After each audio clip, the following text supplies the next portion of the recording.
प्रिय भक्तों, जय श्री राम। आज हम भक्तमाल कल्याण से भक्त राका बाका की सच्ची कहानी सुनाएंगे। भक्तों, अपने भारत देश में भगवान के बहुत ही उच्च कोटि के भक्त हो चुके हैं। उनका जीवन चर्या अपना करके हम लोग भी भगवान का प्रेम प्राप्त कर सकते हैं।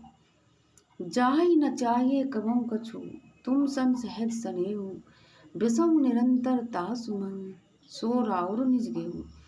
पंढरपुर में लक्ष्मी दत्त नाम के एक ऋग्वेदी ब्राह्मण रहते थे। ये संतों की बड़ी प्रेम से सेवा किया करते थे।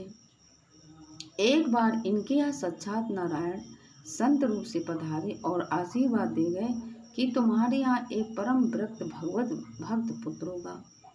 इसके अनुसार मार्गशीर्ष शुक्ल द्वितीया गुरुवार को धन लग्न में इनकी पत्नी रूपा देवी ने पुत्र प्राप्त किया।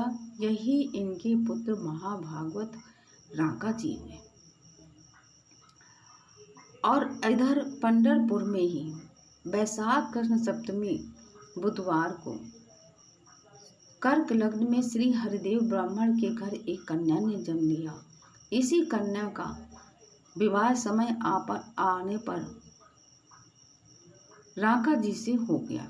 राका जी की इन्हीं पतिव्रता पत्नी का नाम उनके प्रखर वैराग्य के कारण बांका हुआ। अब राका जी नाम कैसे पड़ा? राका जी का राका नाम उनकी अत्यंत कंगाली रंकता के कारण ही पड़ा था। जैसे उनका कि रंक यानी गरीब, राका जी रंक तो थे पर जगत की दृष्टि उनकी ओर जाती नहीं थी। इसीलिए कंगाली को पति पत्नी दोनों ने भगवान की कृपा के रूप में बड़े हाथ से चढ़ाया था। क्योंकि गरीब लोगों के यहाँ सभी संबंधी अपने संबंध तोड़ देते हैं, जाना आना पसंद नहीं आते हैं। उसी तरह ये बहुत गरीब थे तो इनके कोई भी संबंधी इनके पास नहीं आते थे। क्योंकि दयामय प्रभु अपने प्यारों भक्तों को अनर्थों की जड़ धन से दूर रखते हैं। दोनों पति पत्नी जंगल से चुनकर रोज सूखी लकड़ियां ले आते और उन्हें बेचकर जो कुछ मिल जाता उसी से भगवान की पूजा करके प्रभु के प्रसाद से जीवन निर्वाह करते थे। उनके मन में कभी किसी सुख आराम या भोग की कल्पना ही नहीं जागती थी। श्री राका जी जैसा भगवान का भक्त इस प्रकार दरिद्रता के कष्ट भोगे, ये देखकर नामदेव जी को बड़ा विचार होता था। भक्त नामदेव जी भगवान के बहुत बड़े भक्त थे। इन्हें भगवान विट्ठल के साक्षात दर्शन होते थे और जब वो राका जी को इस अवस्था में देखते थे तो उन्हें बड़ा दुख होता था। और राका जी में विशेषता थी कि किसी का दिया कुछ लेते नहीं थे।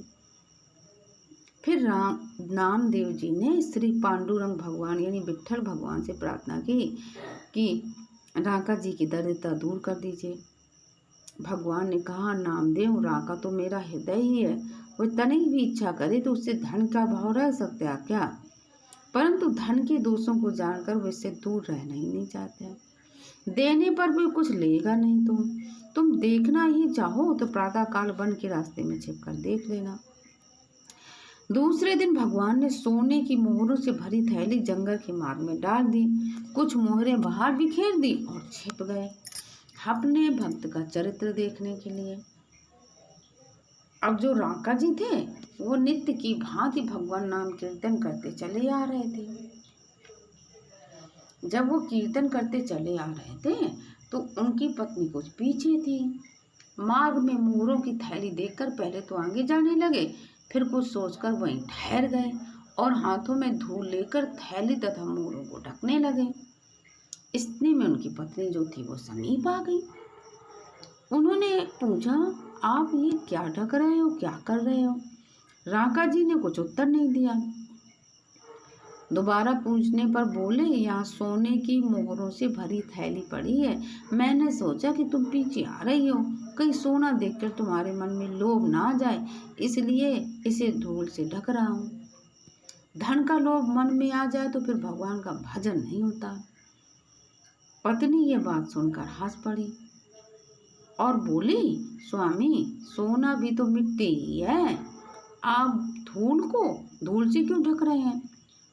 राका जी झट उठ खड़े हुए। पत्नी को बात सुनकर प्रसन्न होकर बोले, तुम धन्य हो, तुम्हारा ही वैराग्य बांका है। मेरी बुद्धि में तो अभी भी सोना और मिट्टी में भेद भरा है, लेकिन तुम मुझसे बहुत आगे बढ़ गई हो, साधना अवस्था की उच्च अवस्था में पहुंच गई हो। तुम्हारे अंदर से सारे विषयों के राग नष्ट हो चुके हैं।